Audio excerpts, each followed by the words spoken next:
हाँ दोस्तों नमस्कार, क्या हाल चाल है आप सबका। उम्मीद करते हैं कि अच्छे ही होंगे। तो आज फिर से आप सबके बीच में लेकर आए हैं सोल पार्ट 2। सोल मतलब मृदा। हमने पार्ट 1 पढ़ा था।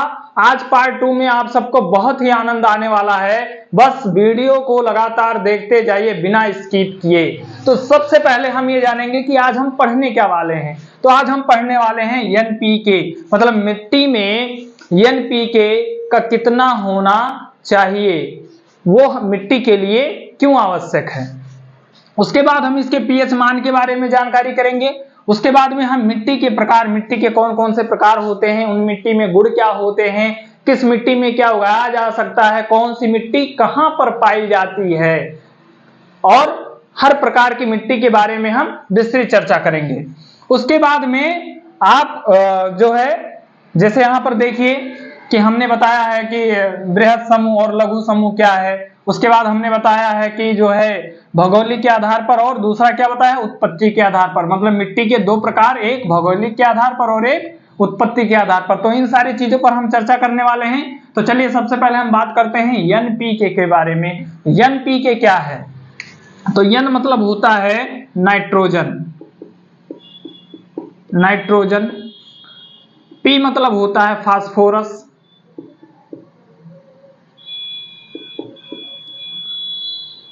और एनपीके के का मतलब होता है पोटेशियम।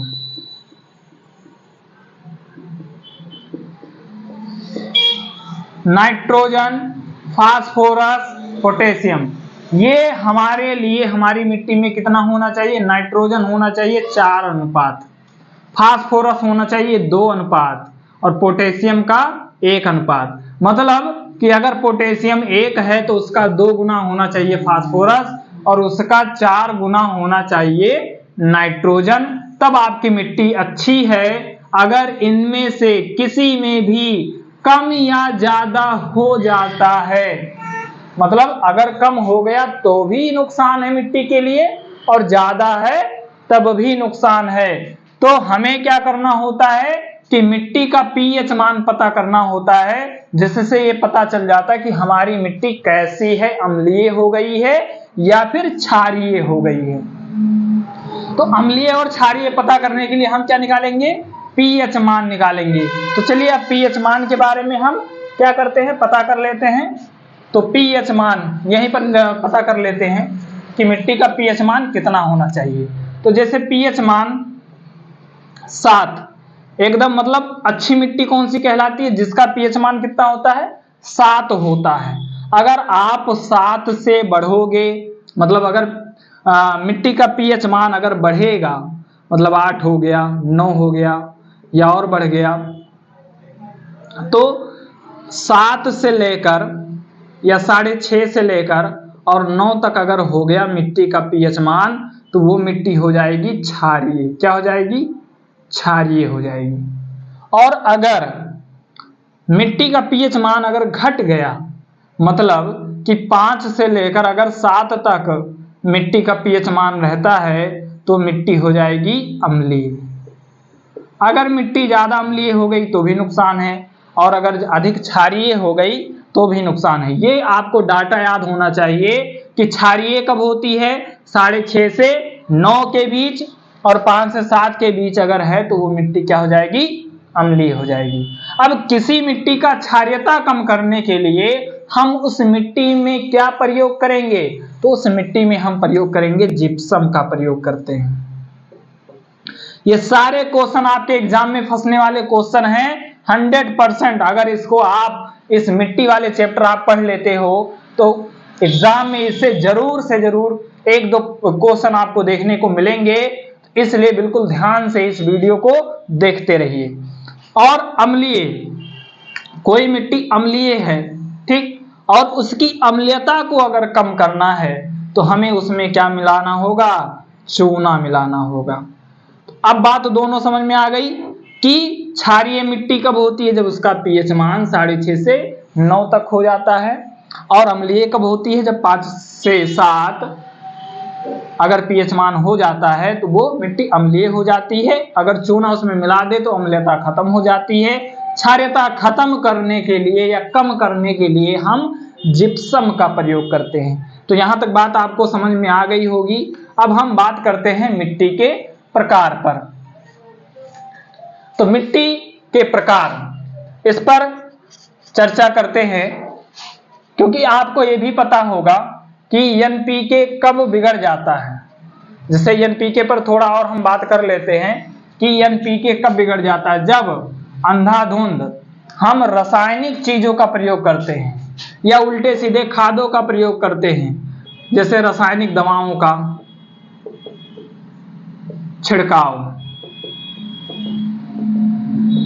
या रासायनिक खादों का प्रयोग करते हैं लगातार, तो उसका एनपीके बिगड़ जाता है।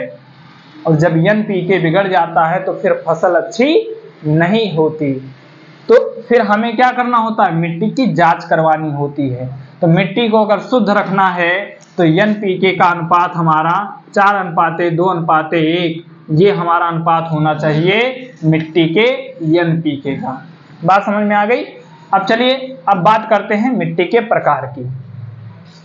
तो भौगोलिक आधार पर, भौगोलिक मतलब जिस हिसाब से मिट्टी बनी है, कुछ बड़े हैं मिट्टी और मतलब बृहद समूह है, बृहद समूह, और कुछ छोटे छोटे समूह हैं।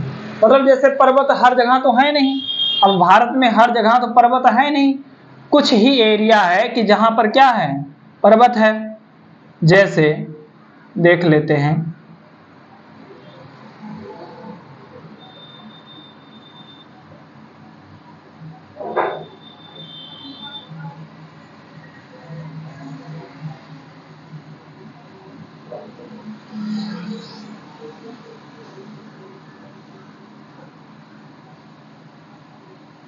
तो यहां जो पर्वत है, जैसे यहां पर जो पर्वत आया है, इस पर पर्वतीय मिट्टी है।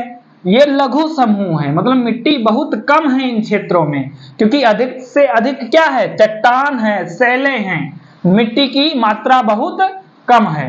मरुस्थलीय, मरुस्थल इतने हैं और इसी मरुस्थल में मतलब बलुई मिट्टी है।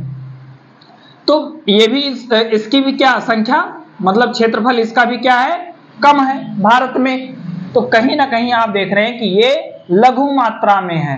पीट मृदा जो है वो पीट मृदा भी बहुत कम हिस्से में है, ये कह लीजिए कि कहीं थोड़ा सा हिस्सा है। लेकिन बृहद समूह में जैसे जलोढ़ मृदा आती है, काली मृदा आती है, ये लंबे क्षेत्रों में फैली हुई है, लेटेराइट मृदा आती है, और लाल मृदा आती है, पीली मिट्टी। जलोढ़, काली, लेटेराइट, ये सब जो मृदा हैं, ये सब मृदा आपकी कहीं ना कहीं अधिक मात्रा में, जैसे इन क्षेत्रों में जलोढ़ मृदा पाई जाती है, काली मृदा इन क्षेत्रों में पाई जाती है, लेटेराइट मृदा इन क्षेत्रों में पाई जाती है, पीली मृदा इन क्षेत्रों में पाई जाती है। तो ये मृदा अधिक मतलब बृहद समूह में है, मतलब अधिक क्षेत्रफल में फैले हुए हैं। तो ये आपका हो गया बृहद समूह और ये हो गया आपका लघु समूह। ये दोनों आप समझ गए होंगे। अब उत्पत्ति के आधार पर, उत्पत्ति मतलब कैसे वो बनावट कैसे हुई, तो जो बनावट हुई उसमें से कुछ मृदा ऐसे हैं जो प्रवाहित हो जाते हैं, मतलब बहकर आते हैं या हवाओं के माध्यम से उड़कर आते हैं। अब जैसे यहाँ से जो नदियां निकलती हैं, यमुना हो गया, गंगा हो गया, इधर से आपका ब्रह्मपुत्र हो गया, इधर से आपका सिंधु हो गया, तो ये सब नदियां अपने साथ पहाड़ों से मृदा लेकर चलती हैं। मतलब जो पहाड़ है वो धीरे धीरे नदियों के साथ टूटते रहते हैं और बहते बहते वो बिल्कुल बारीक हो जाते हैं और नदियां उनको लाकर इन तराई क्षेत्रों में बिछा देती हैं। तो ये मृदा हो गई आपकी जलोढ़ मृदा हो गई। उसके बाद मरुस्थलीय मृदा, यहां जब हवा चलती है दिनों में तो कभी इधर टीला बन जाता है, कभी वही हवा दूसरे दिन देखोगे यहाँ टीला बना है, मतलब मिट्टी बिल्कुल भी एक जगह नहीं रहती है, ये कहो कि अस्थिर नहीं रहती, हमेशा कहीं ना कहीं उसमें बदलाव आता रहता उसके स्थान में। तो ये बात आप समझ गए होंगे। अब हम बात करते हैं आगे किस मृदा पर, प्रवाहित के आधार पर नहीं, स्थानीय मृदा। स्थानीय मृदा जैसे लेटेराइट हो गया, काली हो गई, ये सब मृदा, इनके बारे में हम बात करेंगे। तो बस 2 सेकंड का समय दीजिए। हाँ तो चलिए अब देखते हैं आगे हम लोग। आज 3 प्रकार की मृदा पढ़ेंगे। जैसे पहला है पर्वतीय मृदा, जलोढ़ मृदा और कौन सी मृदा, बलुई मतलब मरुस्थलीय मृदा। तो सबसे पहले हम जानते हैं पर्वतीय मृदा क्या। तो जो पर्वत पर मृदा होती है, पर्वत पर मतलब ये आपका ये जो पर्वत है हिमालय वाला, इस पर जो मृदा है इसके बारे में हम पढ़ने वाले हैं, इसके बारे में हम पढ़ने वाले हैं। तो जैसे आप देखो ये भूमध्य रेखा है, भूमध्य रेखा से आप चाहे इधर जाओ चाहे इधर जाओ तो मिट्टी के रंग, मिट्टी के आकार, मिट्टी के गुण सब कुछ बदलते रहते हैं। जैसे जैसे भूमध्य रेखा से आप दूरी आपकी बनेगी उसी प्रकार उसके रंग, उसके आकार, उसके गुण सब कुछ बदलता रहता है। तो उसी प्रकार जैसे कोई पर्वत है तो नीचे से ऊपर की ओर जब जाओगे ना तो यहाँ की जो मिट्टी होती है वो भूरी होती है और बीच वाली जो मिट्टी होती है वो हल्की भूरी होती है, मतलब नीचे की मिट्टी भूरी और इसके यहाँ वाली मिट्टी कैसी होती है, हल्की भूरी होती है, हल्की भूरी। और यहाँ की मिट्टी जो होती है वो दोनों मतलब ये वाली और ये वाली दोनों इसमें मिक्स होती है। इस बात को समझ गए। और इसमें जो है चूना ज्यादा पाया जाता है, मतलब यहाँ के ऊंचाई पर जाने पर इसमें चूना की मात्रा ज्यादा होती है। जैसे नैनीताल में आप देख लो, नैनीताल में हो गया या फिर उत्तराखंड के जो ऊपरी क्षेत्र है वहां पर देख लो, यहां सब में क्या होता है कि चूने की मात्रा अधिक होती है, जिस कारण इस मिट्टी की पैदावार कम होती है। लेकिन जहां पर आग्नेय चट्टान मृदा होती है, आग्नेय चट्टान से बनी मृदा होती है, वहां पर फल और सूखा मेवा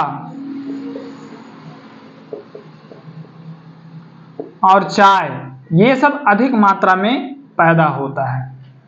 समझ गए। मतलब जहां पर आग्नेय प्रकार की मृदा होती है, आग्नेय चट्टान मृदा होती है, वहां पर ये सारे चीज आपको अधिक देखने को मिलेंगे।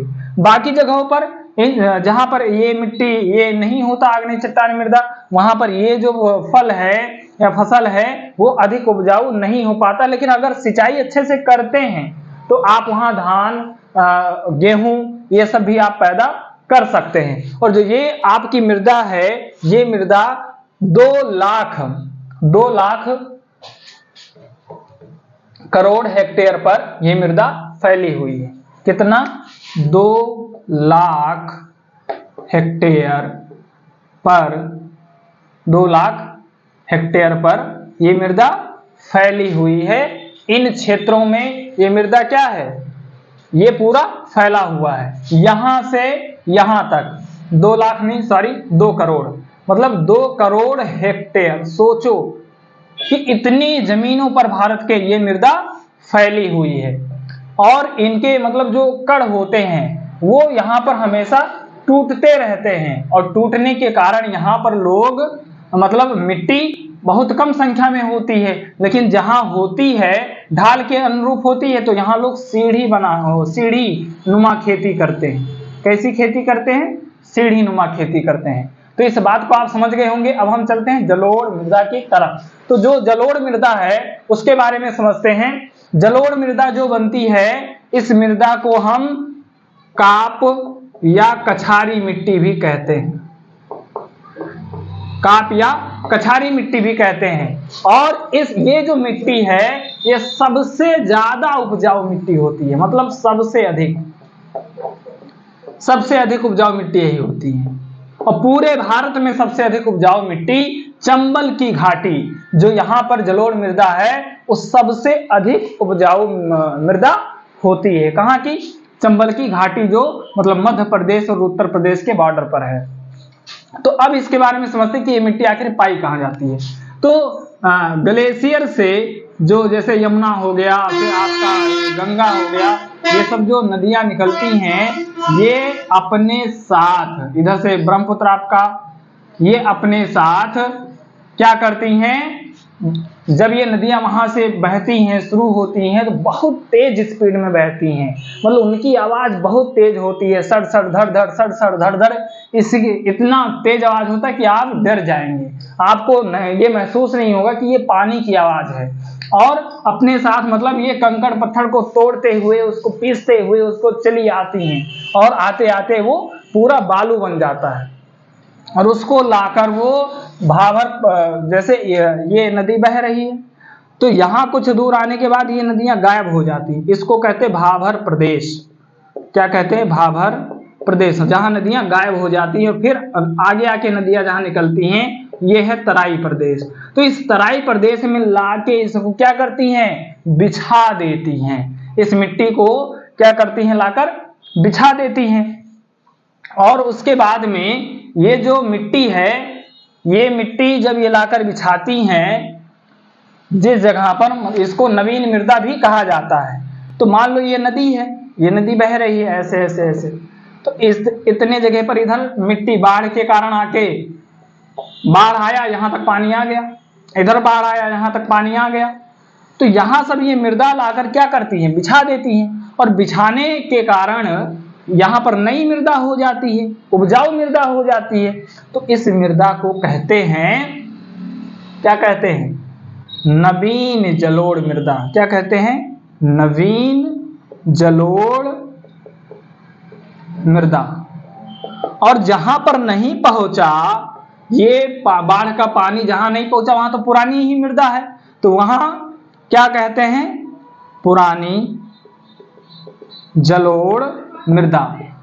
अब इसको साइंस भाषा में, मतलब या फिर कह लीजिए गांव की भाषा में, इस नवीन जलोढ़ मृदा को कहा जाता है खादर। क्या कहते हैं? खादर, मतलब खादर मृदा। और इसको क्या कहते हैं? बांगर। मतलब पुरानी वाली को हम कहेंगे बांगर और नई वाली को क्या कहेंगे? खादर। क्योंकि आप ये सोचो कि गांव में जब कोई बंजर भूमि हो जाती है, बंजर, जहां कई दिनों तक खेती नहीं होती, तो उसको क्या कहते हैं? बंजर कहते हैं। और उसी बंजर से पुरानी भूमि को बांगर, मतलब जैसे बंजर वैसे बांगर। तो ये चीज भी आप समझ गए अच्छे से। अब इस मृदा में पाया क्या क्या जाता है, यहाँ कौन कौन सी फसल होती है, कितने क्षेत्रों में ये फैला है, इसके बारे में हम बात करते हैं।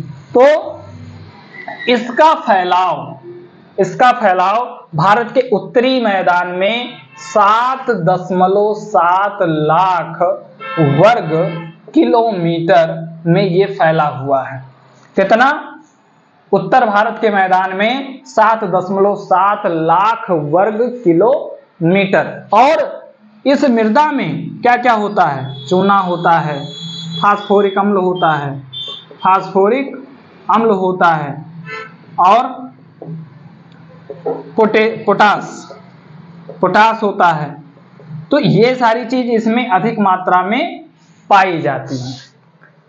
इस बात को समझ गए। और इसमें लगभग सभी प्रकार की खेती होती है, क्योंकि यहाँ पर जैसे हमने बताया यमुना हो गया, गंगा हो गया, ब्रह्मपुत्र, ये नदियां यहाँ जलोढ़ मृदा बनाती हैं। और यहाँ महानदी हो गया आपका, जो है गोदावरी हो गया, उसके बाद में कृष्णा हो गया, कावेरी हो गया, ये नदियां इधर जलोढ़ मृदा बनाती हैं। लेकिन ये बरसात के मौसम में ही खाली बहुत तेजी से बहती हैं। लेकिन ये नदियां हमेशा बहती हैं क्योंकि ये ग्लेशियर से निकलती हैं। यहाँ दक्कन का पठार है और दक्कन के पठार में हमेशा पानी नहीं रहता, सिर्फ बरसात के मौसम में ही पानी रहता है। इस कारण ये नदियां मतलब कम जलोढ़ मृदा बनाती हैं, जबकि ये वाली जो नदियां होती हैं वो अधिक जलोढ़ मृदा बनाती हैं। कौन सी? यमुना, गंगा, ब्रह्मपुत्र, ये सब जो मानसरोवर झील से जो मतलब पानी बहता है, ये अपने साथ अधिक से अधिक तराई क्षेत्रों में ये नवीन मृदा फैला देती हैं। तो ये बात आप समझ गए होंगे। और उसके बाद यहाँ जो फसल अधिक से अधिक पैदावारी होती है कौन सी, वो जैसे धान हो गया, गेहूं हो गया, उसके बाद में सरसों हो गया, जूट हो गया, और जूट के बाद आप ये कह लो तंबाकू, दाल, लगभग सभी प्रकार की फसलें इसी क्षेत्रों में पाई जाती हैं। मतलब कि ये भारत के 40% क्षेत्रों पर खेती होती है जलोढ़ मृदा की, ठीक। लेकिन इन 40% में 50% भाग पर मतलब पूरे भारत की जो खेती है उसके 50% भाग पर ये जलोढ़ मृदा, मतलब अकेले पूरे देश का 50% ये मतलब बुआई होती है, किसमें, जलोढ़ मृदा में। और ये मृदा जो फैली है भारत में वो 40% पर फैली है, मतलब ये फैलाव, ये क्या है, फैलाव 40% जगहों पर फैला है। और यहाँ 50% पूरे कृषि का 50% ये उत्पादन करता है। क्या करता है, उत्पादन करता है। फैला 40% पर है, पूरे अनाज का 50% अकेले ये पैदा करता है। कौन, ये जलोढ़ मृदा। तो जलोढ़ मृदा समझ गए, अब मरुस्थलीय मृदा समझते हैं, ठीक है। तो मरुस्थलीय मृदा जो है ये भारत के 114 लाख हेक्टेयर भूमि पर फैला हुआ है। कितने, 114 लाख हेक्टेयर भूमि पर फैला हुआ है। जो मतलब ये मृदा राजस्थान, इधर थोड़ा सा गुजरात, मतलब उत्तरी गुजरात, इधर दक्षिणी आपका पंजाब, और थोड़ा सा इधर हरियाणा से पहले ही क्षेत्रों में कौन सी मृदा, मरुस्थलीय मृदा पाई जाती है। ये मृदा जो होती है वो क्षारीय और लवणीय होती है, लवणीय होती है। अब ये मृदा हमेशा अपने स्थान पे ही नहीं रहती, इसीलिए इसमें जल धारण की क्षमता नहीं रह पाती है। क्यों, क्योंकि ये मृदा असंगठित होते हैं। जैसे बाकी सारी मृदा है, हवा चलेगी तो इतना जल्दी नहीं उड़ जाएगा, लेकिन ये असंगठित जो है नहीं होती है, जिसके कारण जैसे हवा चली कभी इधर टीला बन गया, कभी उधर टीला बन गया, इस प्रकार। तो इस कारण यहाँ की मृदा उपजाऊ नहीं होती है, क्योंकि पानी रुकता ही नहीं है। और दूसरी चीज ये है, उसको भी समझ लीजिए कि यहाँ पर बारिश कम होती है।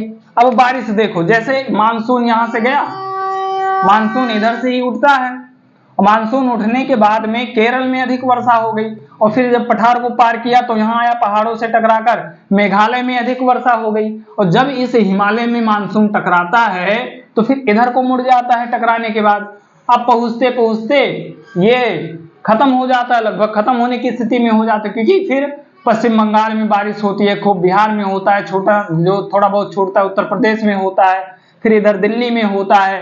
तो ऐसे ऐसे में ये यहाँ जाके लगभग खत्म सा हो जाता है। और जो बचता भी यही मालवा का जो पठार है वो जाने से इसको रोक देता है मानसून को। फिर ये मानसून क्या होता है, वापस लौट जाता है। तो कभी कभार बारिश हो गई तो हो गई, नहीं तो बारिश नहीं होता। इसलिए यहाँ हमेशा ये शुष्क प्रदेश बना रहता है। और जो मरुस्थलीय मृदा है वो शुष्क प्रदेशों में ही होती है। कैसे प्रदेशों में, शुष्क प्रदेशों में होती है। और ये जो मतलब इस मृदा को वहां की स्थानीय भाषा में कल्लर नाम दिया गया, ऊसर कहा गया, ऊसर, थूर मृदा कहा गया, राकड़ कहा जाता है। सोचो, मतलब वहां की स्थानीय भाषा में क्या क्या, कल्लर, ऊसर, थूर, राकड़, ये सब मृदा कहा जाता है। अगर यहाँ आप सिंचाई करते हैं तो ऐसा नहीं है कि आप फसल नहीं उगा सकते। अगर आप पानी की सुविधा आपको उपलब्ध हो जाती है तो आप यहाँ धान गेहूं नहीं, यहाँ पर आप ज्वार, बाजरा,